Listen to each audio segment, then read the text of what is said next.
സംസ്ഥാനത്ത് ഏകജാലകം വഴിയുള്ള അപേക്ഷാ നടപടിക്രമങ്ങൾ അവസാനിപ്പിച്ച് ഇന്ന് മുതൽ ആദ്യ അലോട്ട്മെൻറ്റ് ലിസ്റ്റ് പുറത്തു വന്നിരിക്കുകയാണ്. നേരത്തെ നമ്മൾ സൂചിപ്പിച്ചതുപോലെ മലപ്പുറം ജില്ലക്കകത്ത് ഭീകരമായിട്ടുള്ള ഒരു പ്രതിസന്ധി നിലനിൽക്കുകയാണ്. ആദ്യ അലോട്ട്മെൻറ്റ് പ്രകാരം മലപ്പുറം ജില്ലയിൽ നിന്ന് അപേക്ഷിച്ച 82,498 വിദ്യാർത്ഥികളിൽ 40,566 വിദ്യാർത്ഥികൾക്ക് അവസരം ലഭിച്ചിട്ടുണ്ട്. എന്നാൽ ഇനി അവശേഷിക്കുന്ന സീറ്റുകളുടെ എണ്ണമെന്ന് പറയുന്നത് മെറിറ്റ് സീറ്റുകൾ 17,067 സീറ്റുകൾ മാത്രമാണ്. ആദ്യ അലോട്ട്മെൻറ്റ് പ്രകാരം ഇനി രണ്ടാമത് അലോട്ട്മെൻറ്റും മൂന്നാമത് അലോട്ട്മെൻറ്റും അതുപോലെ തന്നെ സപ്ലിമെൻ്ററി അലോട്ട്മെൻറ്റുമൊക്കെയായി മലപ്പുറം ജില്ലക്കകത്ത് ആകെ വരുന്ന സീറ്റുകളുടെ എണ്ണം 17,067 മാത്രമാണ്. ഇനിയും മലപ്പുറം ജില്ലയിൽ 24,865 വരുന്ന വിദ്യാർത്ഥികൾ പ്ലസ് വണ്ണിന് പഠിക്കാൻ സീറ്റില്ലാതെ നിൽക്കുന്ന ഭീകരമായ ഒരു പ്രതിസന്ധി നമ്മുടെ മുന്നിലുണ്ട്.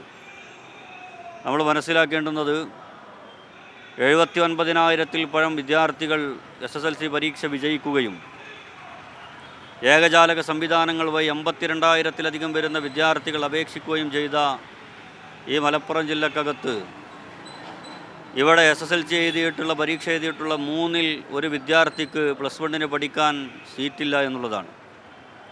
നിരന്തരമായി സർക്കാരിനോട് കഴിഞ്ഞ വർഷങ്ങളിലെല്ലാം തന്നെ ഈ ഒരു അവസ്ഥയെ ചൂണ്ടിക്കാണിക്കുന്ന സമയത്ത് സർക്കാരുകൾ വിദ്യാർത്ഥികളോട് കാണിക്കുന്ന ഒരു വഞ്ചനാത്മകമായ സമീപനമെന്ന് പറയുന്നത് മാർജിനൽ സീറ്റ് വർധനവും അതുപോലെ തന്നെ താൽക്കാലികമായ ബാച്ചുകളും അനുവദിക്കുക എന്നുള്ളതാണ്.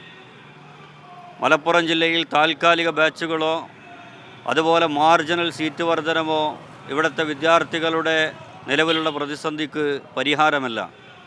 മറിച്ച് മലപ്പുറം ജില്ലയിൽ സ്ഥിര ബാച്ചുകൾ അനുവദിക്കണമെന്നുള്ളതാണ് കഴിഞ്ഞ നാളുകളിൽ പിന്നിട്ട നാളുകളിൽ ഫ്രട്ടേണിറ്റി മൂവ്മെൻറ്റ് നടത്തിയിട്ടുള്ള സമരങ്ങളിലൂടെ ഞങ്ങൾ ചൂണ്ടിക്കാണിച്ചിട്ടുള്ളത്.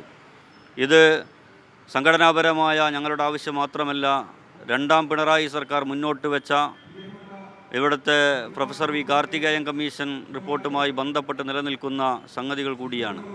അതുകൊണ്ട് തന്നെ മലപ്പുറം ജില്ലയോടുള്ള ഭീകരമായ ഈ വിവേചന ഭീകരത അവസാനിപ്പിക്കണമെന്നും പ്രൊഫസർ വി കാർത്തികേയൻ കമ്മീഷനിലെ ശുപാർശകൾ ഉടനെ തന്നെ നടപ്പിലാക്കണമെന്നും ആവശ്യപ്പെട്ടുകൊണ്ട് നിരവധിയായ സമരങ്ങൾ മലപ്പുറം ജില്ലക്കകത്ത് നടന്നു വരുന്നുണ്ട്.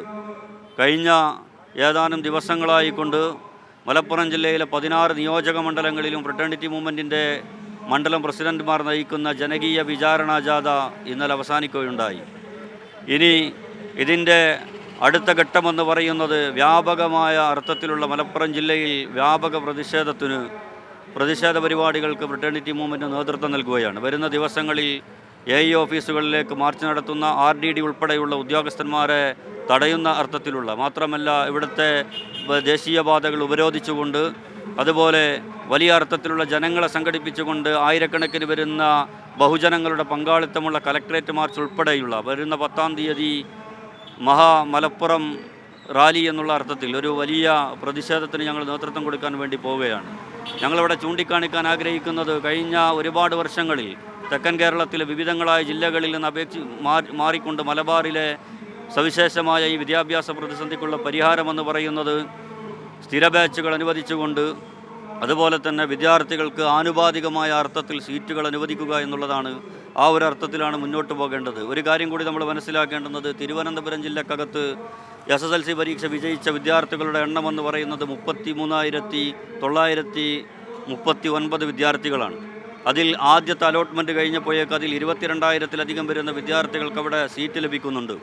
ഇനി ബാക്കി നിൽക്കുന്ന വിദ്യാർത്ഥികളെന്ന് പറയുന്നത് 11,407 വിദ്യാർത്ഥികൾ മാത്രമാണ്. പക്ഷേ അവിടെ എല്ലാ സീറ്റുകളും അവസാനിക്കുമ്പോഴേക്ക് എല്ലാ അലോട്ട്മെൻറ്റും അവസാനിക്കുമ്പോഴേക്ക് 1424 സീറ്റുകൾ അധികമായി നിൽക്കുന്ന ഒരവസ്ഥ തിരുവനന്തപുരം ജില്ലക്കകത്തുണ്ട്. ആ ഒരു സാഹചര്യത്തിലാണ് മലപ്പുറം ജില്ലക്കകത്ത് 1,00,000-ഓളം വരുന്ന വിദ്യാർത്ഥികൾ +1 പഠിക്കാൻ സീറ്റില്ലാതെ നിൽക്കുന്ന ഭീകരമായിട്ടുള്ള ഒരു പ്രതിസന്ധി നിലനിൽക്കുന്നത്. അതുകൊണ്ട് തന്നെ ഈ വിവേചന ഭീകരതയ്ക്കെതിരെ വരുന്ന നാളുകളിൽ രൂക്ഷമായ വിദ്യാർത്ഥി സമരങ്ങളുമായി മുന്നോട്ട് പോകാൻ തന്നെയാണ് ഫ്രട്ടേണിറ്റി മൂവ്മെൻറ്റ് തീരുമാനിച്ചിട്ടുള്ളത്.